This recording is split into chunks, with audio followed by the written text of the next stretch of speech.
Olá a todos, aqui é o Luiz que está falando, o Evangelho da quarta-feira, dia 23 de fevereiro, eu fui incumbido de fazer pela nossa irmã Fátima e eu escolhi falar do último capítulo do Evangelho, o capítulo 28, que fala da coletânea de preces espíritas. Mas antes, falando de prece, vamos fazer a nossa prece para a introdução do estudo. Então, é com os nossos pensamentos elevados a Deus, nosso Pai, e a Jesus, nosso Mestre, rogamos a eles todo amparo e proteção para o estudo da noite de hoje, que possamos, Mestre querido, passar os ensinamentos que aprendemos, que estudamos, da maneira mais clara, da maneira mais tranquila, e pedimos que todos nós possamos aprender um pouquinho mais sobre a prece, essa ferramenta maravilhosa de sustentação, de equilíbrio, que nos traz paz, que nos traz muitas vezes as soluções dos nossos problemas, quando feitas com o nosso coração e a nossa mente. Pedimos ainda, Mestre, que nos guie nessa maneira, nesse aprendizado e, acima de tudo, na prática dos ensinamentos. Muito obrigado, Jesus. Obrigado, Pai. Que assim seja. Então, meus irmãos, para a gente falar um pouquinho do último capítulo 28, cujo título é Coletânea de Preces Espíritas, nós temos que citar pelo menos o capítulo 27, que é o penúltimo capítulo do Evangelho, cujo título é Pedi e obtereis, porque ele fala da prece propriamente dita, né? Então lá a gente encontra nos títulos do capítulo, nos subtítulos, falando da qualidade da prece, da eficiência da prece, da ação da prece, né, da transmissão do pensamento, né, da prece pelos mortos e pelos espíritos sofredores. E nas instruções dos espíritos nós encontramos dois subtítulos, um, a maneira de orar, e no outro feito pelo espírito Santo Agostinho, que tem muitas passagens maravilhosas no Evangelho segundo o Espiritismo, né? Nos trazendo muitos ensinamentos. Ele fala que a felicidade que a prece oferece. Ele fala da felicidade que a prece oferece. Jesus, quando ele fala da prece para os seus apóstolos e para aquelas pessoas que o ouviam, ele fala, tem uma passagem do Evangelho que diz assim: quando orardes, não vos assemelheis aos hipócritas, que fingem orar ao ficarem em pé nas sinagogas e nas esquinas das ruas para serem vistos pelos homens.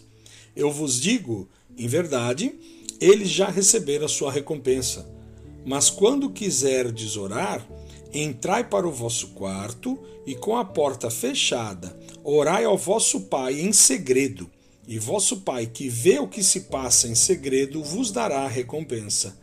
Não faleis muito em vossas preces, como fazem os pagãos, que pensam que é pela quantidade de palavras que são atendidos. Não vos torneis semelhantes a eles, pois vosso Pai sabe do que tendes necessidade, mesmo antes de pedirdes a Ele. Isso está em Mateus, né? Então vejam que essa passagem de Jesus já nos mostra que não é pela quantidade de palavras, não é pelas palavras mais robustas, mais bonitas, que Deus ou que os espíritos superiores vão receber e vão nos atender na nossa prece, né? Mas sim por aquilo que sai do nosso coração pela boca.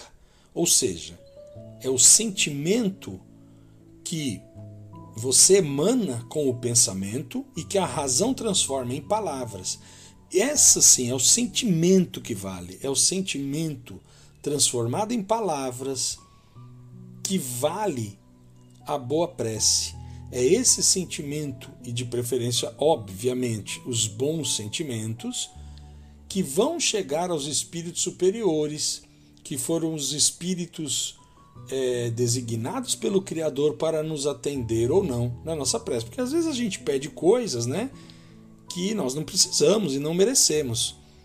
E a gente pede justamente porque ainda estamos ignorantes, muitas vezes, daquilo que nós realmente necessitamos.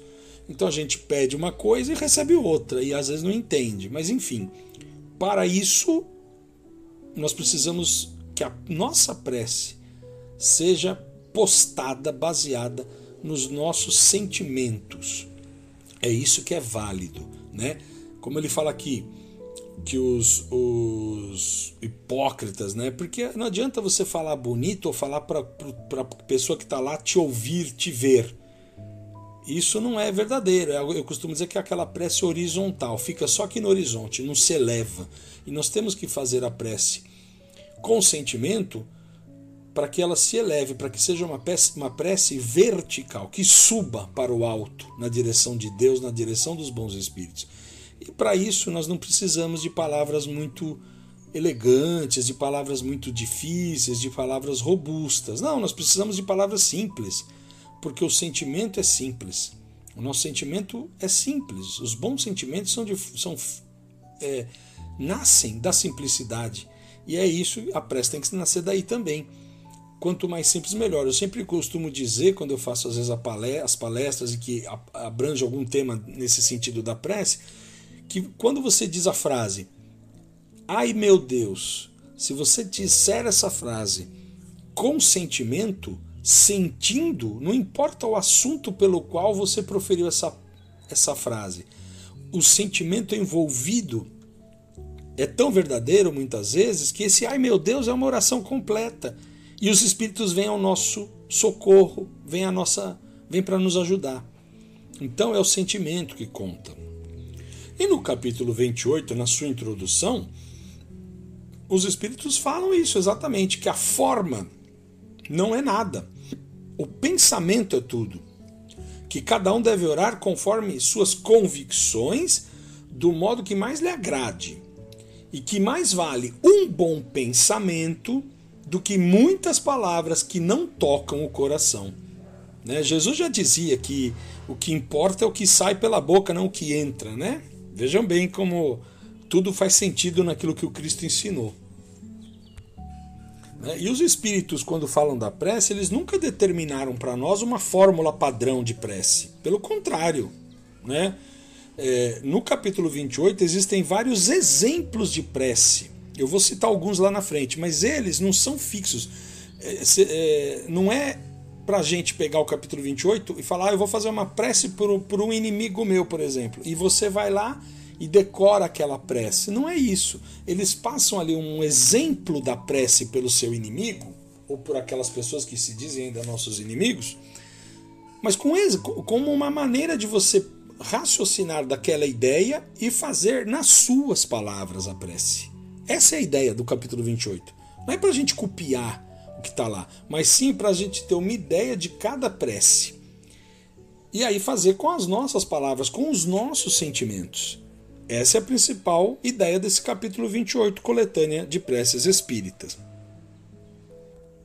E eles citam aqui nesse capítulo justamente isso. Ele fala assim que a coletânea de preces contidas neste capítulo é uma seleção dentre as que foram ditadas pelos espíritos em diversas ocasiões em termos apropriados a certas ideias ou a casos especiais. Por isso que eles dão títulos para o tipo da prece, né? Mas no fundo ele fala assim, que pouco importa a forma, se o pensamento fundamental é o mesmo qual? O mesmo do sentimento, de fazer a prece com base no sentimento, né?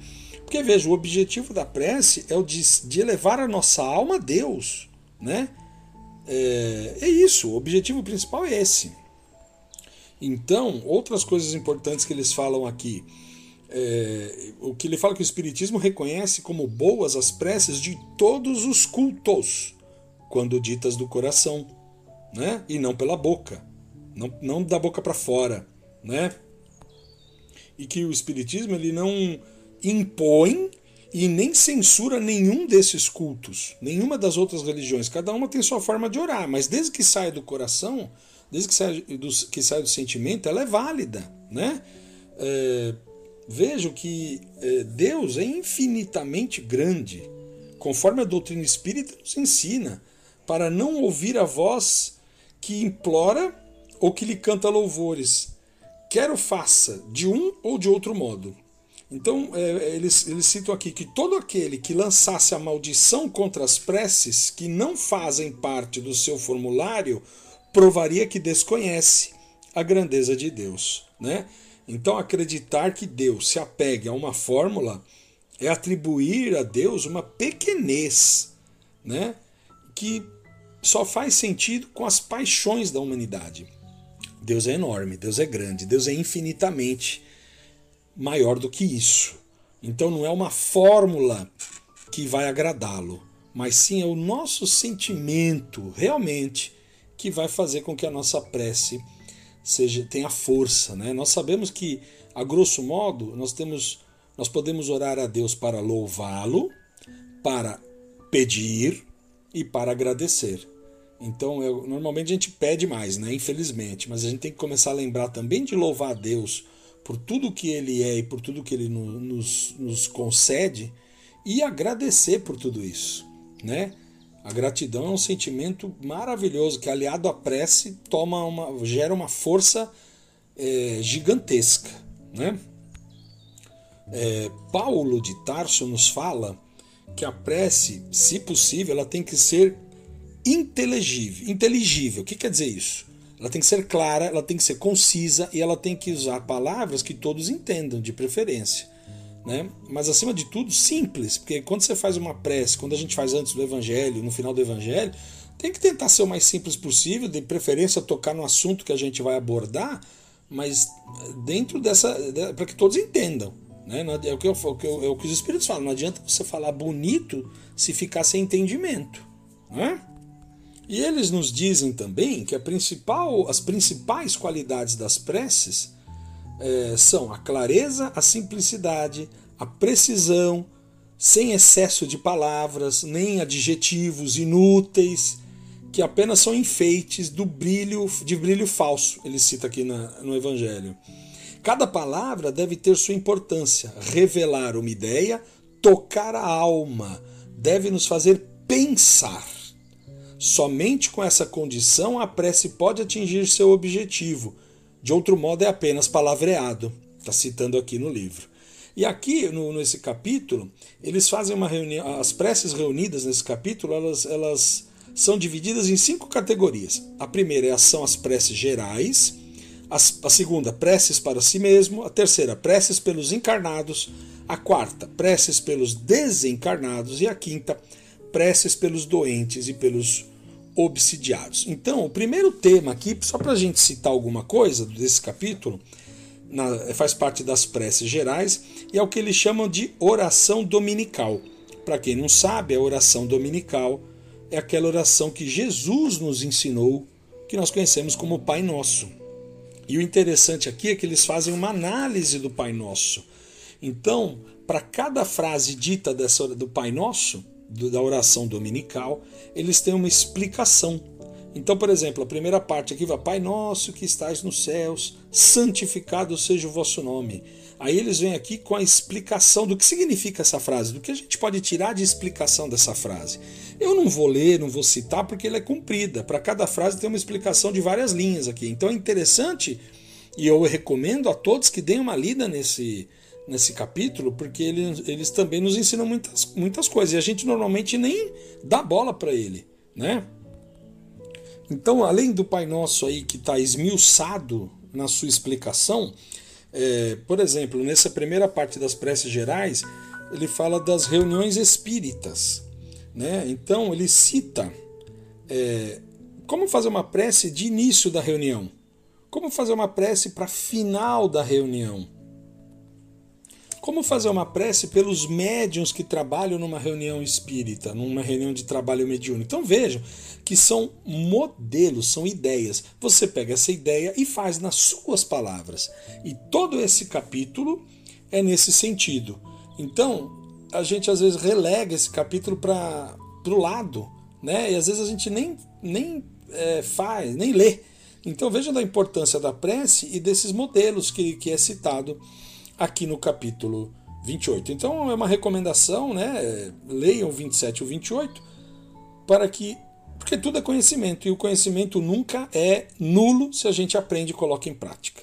Tá bom? Então eu resolvi fazer desse item, que é um item pouco falado e muito importante, né? Porque a prece deveria ser uma ferramenta para que nós a utilizemos em todos os instantes de necessidade, mas não só nos instantes de perrengue e necessidade.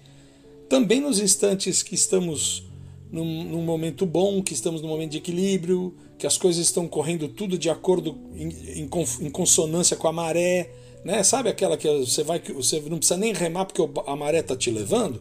Quando a gente está num momento bom desse, também temos que orar para agradecer. Esse é o ideal, né? A gratidão é fundamental. Então é isso, meus irmãos. Capítulo 27 e 28, prece, fala da prece, o porquê fazer, como fazer, etc. E os modelos de prece, para que a gente possa, nas nossas palavras, fazer com os nossos sentimentos as preces para vários temas, vários canais, vários aspectos, ok? Então vamos fazer uma prece para agradecer pelo estudo. Novamente, elevando o pensamento a Deus nosso Pai e a Jesus nosso Mestre, vimos agora agradecer pela oportunidade do estudo da noite de hoje. Obrigado, Pai. Obrigado, Jesus. Obrigado aos amigos espirituais que nos cercam, que nos intuem, e que possamos, Mestre querido, colocar esses ensinamentos no nosso dia a dia, na nossa vida, para que possamos aprender, melhorar, progredir e sempre iluminar o caminho daqueles nossos irmãos que se aproximam de nós. Se nós podemos ser um farolzinho para iluminar o caminho deles, que possamos fazê-lo e contando sempre com a guia do Cristo e dos nossos mentores espirituais. Obrigado, Pai, obrigado, Jesus, e que assim seja. Um grande abraço a todos, uma ótima semana, que Jesus nos abençoe. Até a próxima.